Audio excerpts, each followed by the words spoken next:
আসসালামু আলাইকুম dear viewers, সবাই কেমন আছেন? আশা করি ভালো আছেন। আলহামদুলিল্লাহ আমি ভালো আছি। তো ডিয়ার ভিউয়ার্স, আমরা এখন আসছি রাজশাহীর চাঁপাইনবাবগঞ্জ। অ্যাকচুয়ালি চাঁপাইনবাবগঞ্জে এটা হচ্ছে আমের বাগান। আম বাগানে আমরা আম দেখতে এসেছি এবং আম যাওয়ার সময় ইনশাল্লাহ কিনে নেব। তো এখানে দেখতে পাচ্ছেন বড় বড় আম, আর এগুলো সব হচ্ছে আপনার পেপার দিয়ে মোড়ানো, এগুলোকে প্রোটেকশনের জন্য। আর এখানে বড় বড় আম, এই আমগুলো একটু পরে পাকবে। তো এটা যে কোনো কারণে হোক, পোকার আক্রমণ থেকে দূর করার জন্য বা যে কোনো কিছু থেকে সেভ করার জন্য এগুলো আসলে পেপার দিয়ে ঢাকা হয়েছে। আর এখানে বড় বড় আম দেখা যাচ্ছে গাছে, আপনি দেখতে পাচ্ছেন কি না? এই যে, সো এই আমগুলো এখনও পাকে নাই, পাকার সময় আসলে হয়ে যাবে। আমরা একটু আগে একটা আম খেলাম বাগান থেকে।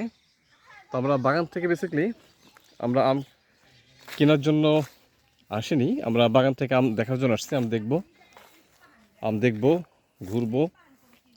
আর তারপরে এখান থেকে আমরা চলে যাব কানসাট বাজারে। সেখানে নাকি আমের হাট, বড় আড়ত হাট বসে, তো সেখানে যাব। যাওয়ার পর কানসাট থেকে আমরা ইনশাল্লাহ আমরা কিছু আম কিনবো। আম কিনে চেষ্টা করব কুরিয়ার সার্ভিসে করে ঢাকায় পাঠিয়ে দিতে, যাতে করে কালকে পৌঁছে যায়। কারণ কালকেই আমরা আবার ঢাকা ব্যাক করব। তো ইনশাল্লাহ কালকে যদি আমরা ঢাকা ব্যাক করি, যাতে কালকে যেতে যেতে ইনশাল্লাহ আমরা ওটা পেয়ে যাই।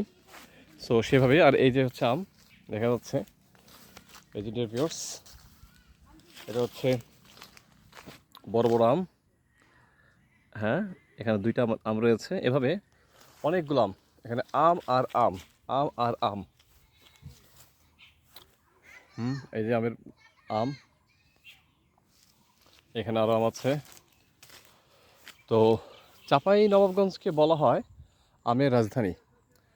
আর আসলেই এটা আমের রাজধানী। অনেক চমৎকার চমৎকার জাতের আম রয়েছে, সব জাতের আম এখানে পাবেন আপনি। তো আমরা এখন এখান থেকে চলে যাব কানসাট বাজারে। আর এখানে দেখতে পাচ্ছেন সব আম আর আম, আম আর আম। ভিউয়ার্স, চমৎকার আম। ওই যে একটা আম দেখা যাচ্ছে, হ্যাঁ আম। এখানে আরও আম রয়েছে, আর এগুলো হচ্ছে প্যাকেট দিয়ে আটকানো। তো এই বাগানটা আসলে এখানে লোক তারা রাতে থাকে, আম পাহারা দেয়। আর এই বাগানগুলো আসলে বিক্রি হয়েছে। এই যে আম দেখতে পাচ্ছেন, এখানে অনেকগুলো আম রয়েছে, এই যে আমগুলো ভিউয়ার্স।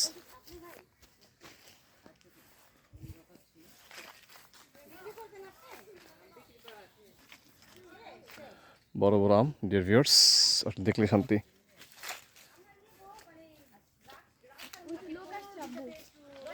হ্যাঁ,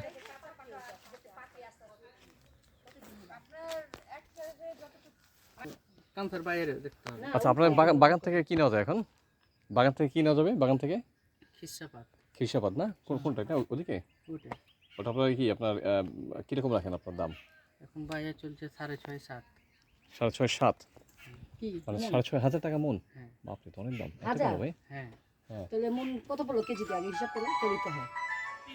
খিরসাপাত না? তো ঠিক আছে ডিয়ার ভিউয়ার্স, আমরা ভাইয়ের সাথে কথা বলছি। তো ভাই জায়গাটা, আপনি কথা বলেন। হ্যাঁ, ও এই জন্য নামটা ভালো থাকবে। ও, মাছি থেকে না? আচ্ছা, ভাই কি নাম? নাম রাজেশ। আচ্ছা, রাজেশ ভাই, আপনার এখানকার বাসা না এই জায়গায়? হ্যাঁ। আচ্ছা, তো রাজেশ ভাই আসলে এই এখানে দায়িত্বে আছে আর কি। রাজেশ ভাই, তো আপনার খিরসাপাতে আপনার মন পড়ে কত? 6.5-7। 6.5। আর আপনার এসে আপনার এই ফজলি বাসি না, কইলে এখন 2,000-2,500। ওগুলোর দাম কম না? খিরসাপাতের দাম বেশি, কারণটা কি এত কেন? ওদেরকে আপনার এলাকাতে আম কম, আমি শুনছি। একবার সীমিত। হ্যাঁ, শুনছি আম ওই এবার কারণে নাকি আমের দাম বেশি। রপ্তানিটা অনেক কম। আচ্ছা, তাহলে এটা আপনার 7,000, হিমসাগরটা 6,500। হ্যাঁ, মন। আচ্ছা, ঠিক আছে। বাতাসও পড়ে যায়, অনেক সময় পচা যায়, হ্যাঁ, অনেক নষ্ট হয়। অনেক নষ্ট হয় এটা। ফাতিমা কোথায়? এটা কি আম? কেমন আছো? এটা গুটি আপনার। আলহামদুলিল্লাহ। এটা গুটি। তারিফা, তুমি ভালো আছো? বিনয় ভালো আছো? আলহামদুলিল্লাহ। Good.